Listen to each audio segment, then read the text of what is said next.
Class 11th chemistry part first जो है उसकी हम लोग रीडिंग लगाएंगे स्ट्रक्चर ऑफ एन एटम की।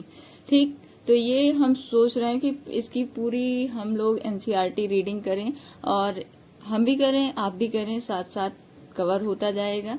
तो शुरू करते हैं। पहले रीडिंग से पहले हम ऑब्जेक्टिव्स देख लेते हैं कि इस चैप्टर में एक्चुअली क्या दिया गया है। तो after studying this unit we will able to know about the discovery of electron, proton and neutron and their characteristics.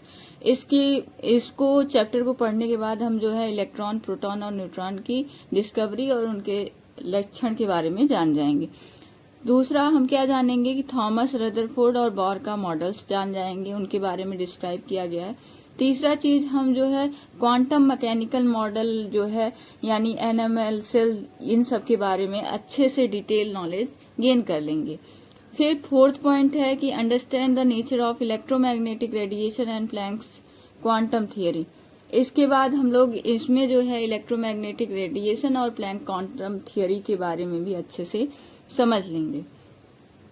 और ये चैप्टर हमें क्या बताता है, explain the photo electric effect and describe features of atomic spectra. फिर de Broglie relation और हिल्सबर्ग uncertainty principle के बारे में भी हम लोग इस चैप्टर में जानेंगे। एटॉमिक ऑर्बिटल क्वांटम नंबर के टर्म में भी पता चल जाएगा। Aufbau principle, Pauli exclusion principle and Hund's rule of maximum multiplicity, ये भी हम इसी चैप्टर में जान जाएंगे।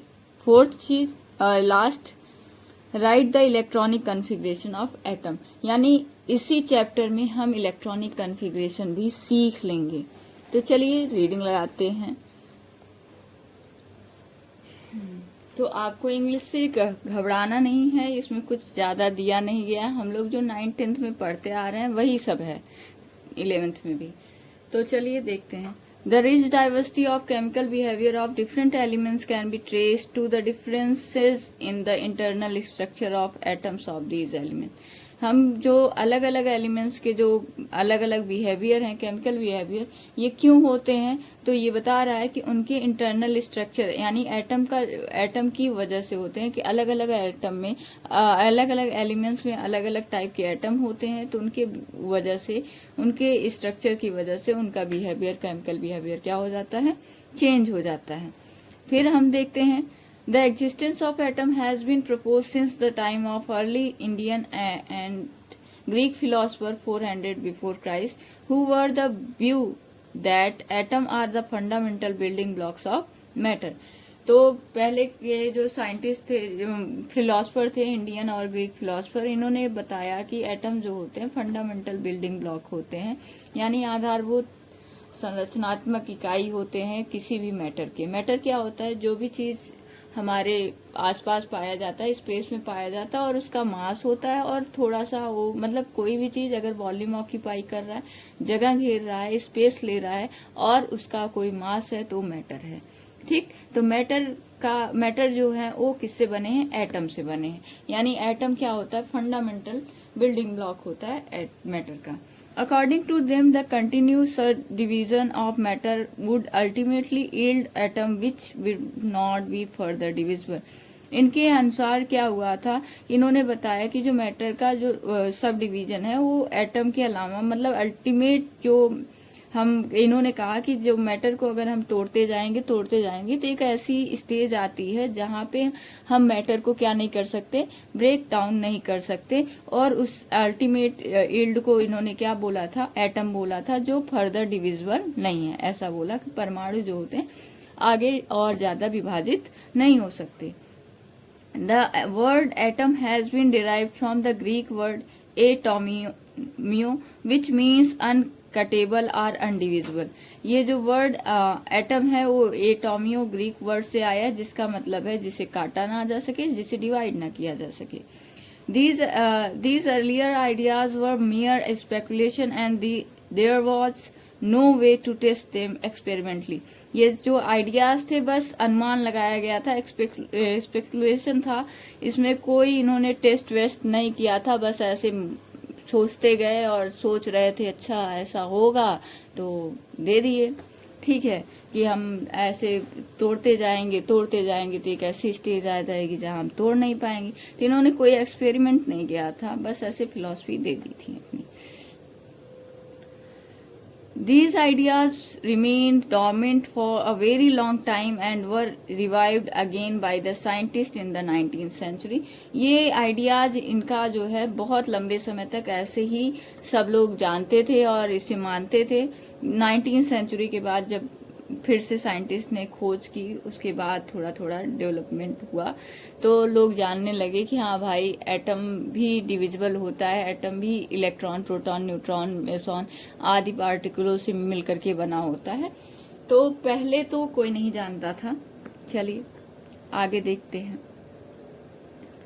The atomic theory of matter was proposed on the first firm scientific basis by John Dalton, a British school teacher in 1808. Atomic theory matter की पहले John Dalton scientist थे जिन्होंने जो टीचर थे ब्रिटिश स्कूल में, उन्होंने दिया था। His theory called Dalton's atomic theory regarded the atom as the ultimate particle of matter. इन्होंने इनकी एटॉमिक थियरी के हिसाब से क्या था कि इन्होंने बताया था कि मैटर का जो अल्टीमेट पार्टिकल होता है वो एटम ही होता है, यानी एटम अनडिविजिबल होता है। इसका मतलब कहने का ये है।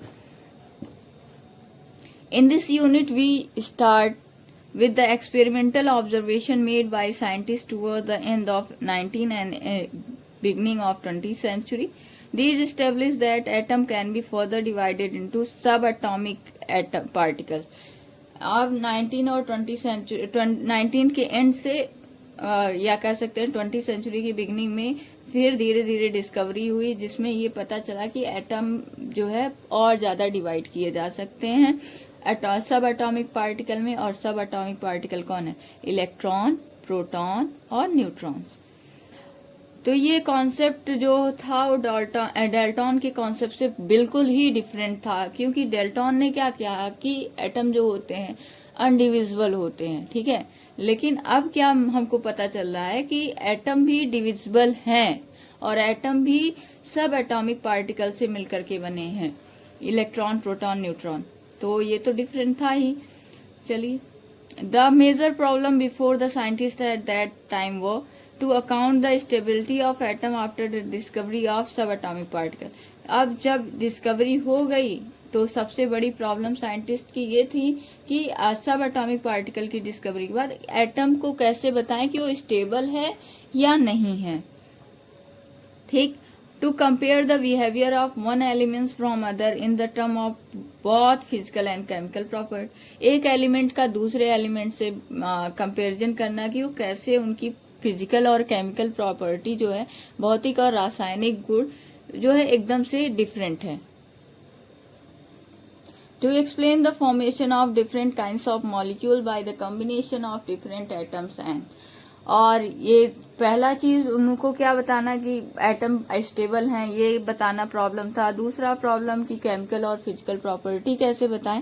तीसरी प्रॉब्लम इनकी ये थी कि कैसे अलग अलग काइंड्स के जो मॉलिक्यूल्स बनते हैं, कैसे अलग अलग एटम्स कंबाइन होते हैं, ये बताना भी इनके लिए प्रॉब्लम था। To understand the origin and nature of characteristics of electromagnetic radiation absorb और इमिटेड बाय एटम।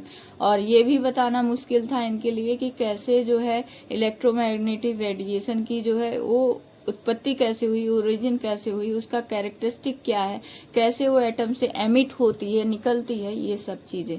तो अभी आप लोगों को इलेक्ट्रोमैग्नेटिक रेडिएशन ये सारी चीजें नहीं पता है, टेंशन लेने की कोई बात नहीं। इलेक्ट्रॉन क्या होता है, प्रोटॉन क्या होता है, ये सब नहीं पता है तो कोई बात नहीं, हम आगे पढ़ते जाएंगे और समझते भी जाएंगे। अभी तो ये वैसे भी 9th में थोड़ा बहुत पढ़ा होगा, नहीं पढ़ा है तो कोई बात नहीं, बस हमारे साथ बने रहिए। सब atomic particles. Dalton's atomic theory was able to explain the law of constant composition and law of multiple proportion very successfully. Dalton's की एटॉमिक थियोरी जो है, ये तीनों law of conservation of mass क्या कहता है कि mass neither be created nor be destroyed in a chemical reaction. किसी भी केमिकल रिएक्शन में ना तो मास बनता है ना मास बिगड़ता है। इसके कई सारे एग्जाम्पल्स हमने देखे हैं। Law of constant proportion composition, हम चाहे जैसे पानी जो है चाहे वो पॉन्ड का लें, चाहे वो टैप वाटर लें, चाहे सी वाटर लें, सबका जो पानी का कॉम्बिनेशन होगा H2O का जो प्रोपोर्शन होगा हाइड्रोजन और ऑक्सीजन का 1:8 ही आने वाला है, तो सेम आने वाला है। तो ये लॉ ऑफ मल्टीपल प्रोपोर्शन, ये सारी चीजें इन्होंने डाल्टन्स की एटॉमिक थ्योरी ने अच्छे से एक्सप्लेन कर दी थी। However, it failed to explain the results of many experiments. For example, it was known that substances like glass or ebonite, when rubbed with the silk cloths, are for generate electricity. लेकिन ये जो है कई सारे experiments के results को explain करने में सक्षम नहीं था। जैसे कि ग्लास और इबोनाइट को जब हम सिल्क या फर से रगड़ते हैं तो उससे इलेक्ट्रिसिटी उत्पन्न होती है। Many different kinds of subatomic particles were discovered in the 20th century.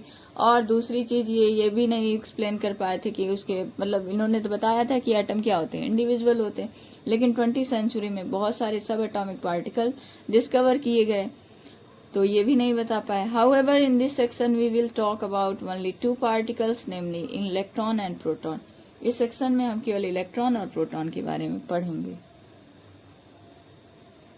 तो अगली वीडियो में हम इलेक्ट्रॉन के बारे में पढ़ेंगे।